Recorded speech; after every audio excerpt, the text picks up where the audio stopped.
मुल्क में ट्रांसपोर्ट का पहिया जाम होने का खतरा बढ़ गया है। गुड्स ट्रांसपोर्टर्स की हड़ताल तीसरे रोज भी जारी है। माल बरदार गाड़ियां सड़कों से गायब हैं।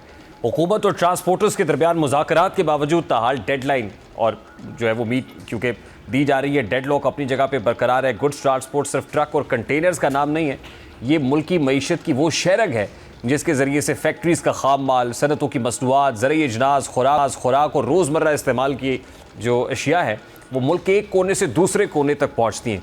जब ये पहिए रुकेंगे तो मार्केटें मुतासर होंगी, सप्लाई चेन दबाव में आएगी, बिलाखिर इसका असर आम आदमी पर भी पड़ेगा। अशिया की किल्लत होगी तो कीमतें मज़ीद बढ़ेंगी। हुकूमत मुज़ाकरात कर रही है, वफाकी वज़रा भी कमेटी में शामिल है, मगर नतीजा ताहाल सिफर है। और दूसरी तरफ लाहौर मेट्रो बस सर्विस भी कल 11 अगस्त से फ्यूल के तनाज़े पर बंद होने के ख़तरे में है। यानी एक तरफ माल बरदारी का पहिया जाम है, दूसरी तरफ शहरी ट्रांसपोर्ट बंद होने के दहाने पर है। दोनों बहरान इंतहाई संगीन है। ट्रांसपोर्टर्स कहते हैं कि टैक्सेस का बोझ बढ़ा दिया गया है, टोल टैक्सेस ने अखराजात में इजाफा कर दिया है, फिटनेस और रूट परमिट के मामलात में फीसें और पेचीदगियाँ बढ़ती जा रही हैं, जुर्माने अलग है और ऊपर से ईंधन की कीमतें और गाड़ी चलाने के अखराजात अलग है। यानी गाड़ी सड़क पर निकालो तो खर्चा, गाड़ी खड़ी रखो तो नुकसान है और कारोबार करो तो टैक्सेस और फीसों का बोझ है। ट्रांसपोर्टर्स के मुतालबात में टैक्सेस और टोल्स में कमी है, फिटनेस, रूट परमिट और दीगर सरकारी फीसेस में रिलीफ है, जुर्मानों के निज़ाम में आसानी और ईंधन से मुताल्लिक मसाइल का हल शामिल है। मौक़िफ़ ये है कि मौजूदा हालात में माल बरदारी का कारोबार मुसलसल महंगा होता चला जा रहा है और हुकूमत की जानिब से अखराजात कम करने की बजाय मुख्तलिफ मदों में मज़ीद बोझ डाला जा रहा है। असल तशवीश ये है कि हड़ताल अब सिर्फ ट्रांसपोर्टर्स और हुकूमत के दरमियान तनाज़ा नहीं रही, लोग खड़े हैं और सप्लाई चेन दबाव में है। सनतों को खाम तेल की तरसील, मार्केटों तक सामान की फराहमी, ज़रूरी पैदावार की नकलो हरकत और रोज़मर्रा इस्तेमाल की अशिया की तरसील इसी गुड्स ट्रांसपोर्ट पर मुनहसर। अगर डेडलॉक मज़ीद बरकरार रहता है, हड़ताल तवील होती है तो कारोबारी सरगर्मियों पर असर पड़ सकता है। हुकूमत के लिए अब सिर्फ ये कहना काफ़ी नहीं है कि मुज़ाकरात जारी हैं, असल इम्तहान ये है कि मुज़ाकरात नतीजा खेज़ कब तक होंगे। दूसरी तरफ लाहौर के शहरियों के लिए भी एक नया बहरान सर उठा रहा है। लाहौर मेट्रो बस सर्विस कल से बंद होने के ख़तरे में। यहाँ तनाज़ा गुड्स ट्रांसपोर्टर से अलग है और मामला मेट्रो बस ऑपरेटर्स जो मौजूद है और पंजाब मैस ट्रांजिट अथॉरिटी के दरमियान फ्यूल की अदायगी और फराहमी का भी है।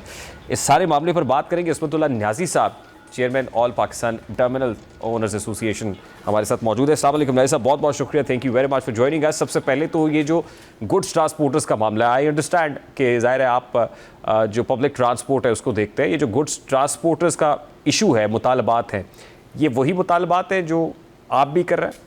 बिस्मिल्लाहिर्रहमानिर्रहीम, बहुत शुक्रिया तारिक भाई। असल में देखें, पाकिस्तान में दो ही सोर्स हैं, एक कार्गो का और एक पब्लिक की ट्रांसपोर्ट का, जी, जिस पे पैसेंजर ट्रांसपोर्ट आप कह सकते हैं। तो ये दोनों बड़े अहम इशू ऐसे हैं जो दोनों, मेरा ख़्याल है ये कि जो इस वक्त हमारे जो भाई हैं, मेरे कोलीग्स हैं इसमें कार्गो ट्रांसपोर्ट के जो लोग हैं, उन्होंने अपनी चार्ट आउट डिमांड में कोई 12 के करीब अपने नुकात दिए हैं। तो हुकूमत को चाहिए कि ये इतना लंबा मसला तो है नहीं, हम लोग हड़ताल करते क्यों हैं? असल मकसद तो ये है ना जी कि हम लोग रोडों पे क्यों आते हैं। तो अगर हुकूमत हमारे साथ वक्त पे बैठ जाए, यही बात जो हम एक कारोबार बंद करके आपसे बात करते हैं, अगर ये वक्त से पहले बात कर ली जाए तो मेरा ख्याल है मुल्क का नुकसान भी नहीं होगा और आवाम का नुकसान भी नहीं होगा। तो आप देखें, एक दिन एक पहिया रुकता है तो अरबों रुपए का नुकसान होता है और इसमें लाखों की तादाद में, करोड़ों की तादाद में जो लोग हैं इन्वॉल्व होते हैं, इसमें कार्गो में भी और पैसेंजर में भी। तो अब देखें, हुकूमत अगर आपके साथ इनके जो जायज़ मुतालबात हैं, आज मैं जो मेरी ख़बरें हैं इसमें कि जी आज जूम पे मीटिंग्स होती रही हैं, तो ये जूम पे मीटिंग वाली तो मेरा ख्याल है मसला नहीं है।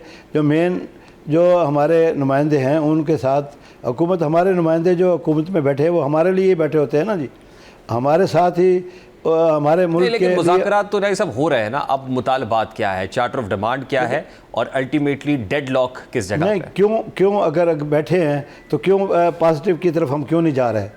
ये भी देखें ना, पॉजिटिव की तरफ हम नहीं जा पा रहे। तो उसकी वजह यही है कि जो ये देखें, उनके जो मामलात, मेन सबसे बड़ा मसला जो डीज़ल का रेटों का, कि देखें आप अगर जो रोज़ एक दिन में रोज़ रेट कम ऊपर नीचे करेंगे तो पिछले 1.5 महीने के अंदर आप हिसाब लगा लें 70 रुपये डीजल बढ़ गए, एक 2 रुपये बढ़ाने से। तो अब किस तरह हम क्या करें? किराए बढ़ाएं तो भी नहीं बढ़ा सकते, नहीं बढ़ाते तो गाड़ी नहीं है, तो मतलब कोई एक चीज़ तो नहीं है ना, तो हुकूमत को ये मेन सबसे बड़ा इशू, जिस तरह मेरा अभी एक मसला है मोटरवे पब्लिक ट्रांसपोर्ट का, मोटरवे से है कि जी छोटी सी अगर कोई गाड़ी का कोई भी नुक्स निकलता है तो पूरी कंपनी बंद कर दी जाती है। इस तरह के इशू होते हैं। अगर ये बैठकर स्टेक होल्डर के साथ, आज तक मैं एक ही बात कहता आया हूँ, हुकूमत से भी बहरहाल हर प्लेटफॉर्म पे मैंने मीडिया के थ्रू भी उनके साथ बैठकर भी एक ही रिक्वेस्ट की है कि कभी भी कोई आप पॉलिसी बनाते हैं तो स्टेक होल्डर को ऑन बोर्ड क्यों नहीं लेते। स्टेक होल्डर अगर आपके साथ बैठेगा, हम पाकिस्तानी लोग हैं, हम पाकिस्तान के रहने वाले हैं, ये पाकिस्तान खुशहाल होगा तो हम लोग खुशहाल होंगे ना जी। हम क्योंकि हमने तो पाकिस्तान से बाहर जाना कहीं नहीं है, ना पाकिस्तान से बाहर जा सकते हैं, इस मुल्क के बाशिंदे हैं। हमारे साथ करोड़ों की तादाद में लोग हैं। देखें, रोज़ बसों में 5000 के करीब गाड़ी रोज़ आती है और 5000 ही जाती है, कितने लाख लोग पाकिस्तान लाहौर में आते हैं और कितने लोग वापस जाते हैं। तो ये देखें ना कितने एक इश्यूज़ हैं, इसमें कितने हुकूमत को फैसिलिटीज़ मिल रही हैं, हम टैक्स की सूरत में दे रहे हैं, मुख्तलिफ़ चीज़ों में दे रहे हैं। तो जब भी कोई पॉलिसी बनाते हैं तो खुदारा क्यों ऐसा नहीं करते कि जी हमें पहले बिठा लें, उसके बाद उस पॉलिसी को बनाएं। हम भी चाहेंगे कोई ऐसा काम हो जो हमारे लिए भी मुश्किलात का हल हो और हुकूमत भी इस पर हुकूमत भी चले। तो देखें ना, अभी उनका सबसे बड़ा मसला तो डीजल का ही है।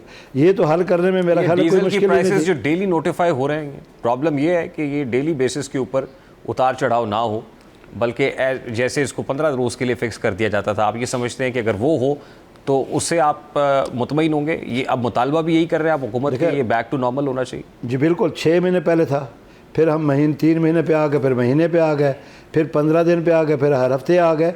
ये देखें, ये तो एक मैं नहीं समझता कोई ऐसी चीज़ है। देखिए, अगर एक फ्यूल अगर बाहर आलमी मंडी में जो रेट बढ़ते हैं तो वो फौरी तौर पर तो हमारे पास नहीं पहुंच जाता है ना जी, या उसका फौरी अमल रेटों पे तो हो जाता है, मगर उसकी तरसील में टाइम लगता है। 15 दिन बाद जाकर वो हमारे मुल्क में आया रहता है। तो मैं नहीं समझता कि ये कोई ऐसा खुशाइंद बात है कि जी डेली के डेली अगर मुल्क को फ़ायदा हो ना जी, मैं बिल्कुल इस बात पे एग्री करूँगा। अगर हमारे मुल्क को फ़ायदा है, इससे नुकसान हो रहा है, इससे जो है ना पूरी देखें अवाम किसी भी, मैं अगर अपनी पैसेंजर को ले लूँ, अगर हम आज डीजल के रेटों के हिसाब से किराया बढ़ा दें तो किस पे बोझ पड़ेगा? अवाम पे। तो अवाम कौन है? हम लोग हैं। तो हम ये चाहते हैं कि कोई ऐसा इसका हल निकाले, हुकूमत बैठ जाए। हमारे पास 10 किस्म के हल है। क्या हल अगर प्रपोज कर रहे हैं? हल यही है ना, सबसे पहला कि जी आप जो है इसको 15 दिन, कम से कम 15 दिन पे करें, और ताकि 15 दिन में जो, अब देखें एक गाड़ी आज लोड की है, उसने कराची से लोड की, तीसरे दिन लाहौर पहुँचना है, तो वो एक किराया उसने दिया बसार 300 रुपये डीजल के रेट पर। लाहौर पहुंचते पहुंचते वो 325 हो जाता है, तो वो कहाँ से बेयर करेगा? वो किधर जाएगा? वो 275 भी हो सकता है। नहीं होता। ये तो प्रॉब्लम है। अगर ये हो तो बड़ी खुशी की बात होगी ना जी। अभी मैंने आपको बताया ना कि रुपया 2-2 रुपया करके 70 रुपये के करीब जो है डिफरेंस आ गया 1.5 महीने के अंदर। हालांकि ऐसा नहीं होना चाहिए था। अगर 15 दिन बाद भी हो तो पता तो हो ना जी, हमें मालूम तो हो कि जी क्या हमारे साथ होने वाला है, हम उसके हिसाब से अपने भी अखराजात, ताकि देखें ये पहिया उस वक्त चलेगा। करोड़ों की गाड़ियाँ हो गई हैं, पहले लाखों में थी, अब करोड़ों में गाड़ियाँ आती हैं। उनके सारे लोग ऐसे नहीं है कि वो खुद कैश पे ख़रीद सके। हम इन्वेस्टर हमारे साथ इन्वॉल्व होते हैं, बैंक इन्वॉल्व है, मुख्तलिफ हमारी एसेसरीज़ है। अब जो जितनी एसेसरीज़ हमारे साथ होती हैं, जिसमें टायर है, जिसमें लुब्रिकेंट है, जिसमें और चीज़ें शामिल होती हैं, उनके रेट फिर कम नहीं होते। एक दफ़ा जब बढ़ जाए, चाहे डीजल 10 रुपये कम भी हो जाए, वो चीज़ें कम नहीं होती।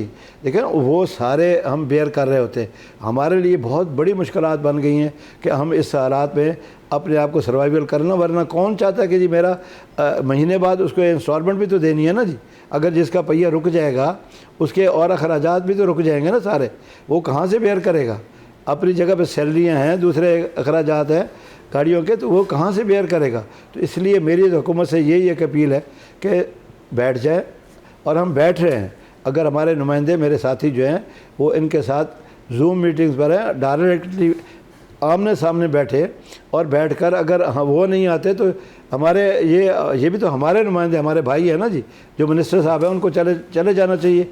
वहाँ जाकर बैठकर ये कोई मसला ऐसा फीसा गौर तो है नहीं कि हल ना हो सके, हल होने वाला मसला है। उनके मुतालबात सुने, जायज़ बातें उनको हुकूमत को माननी चाहिए।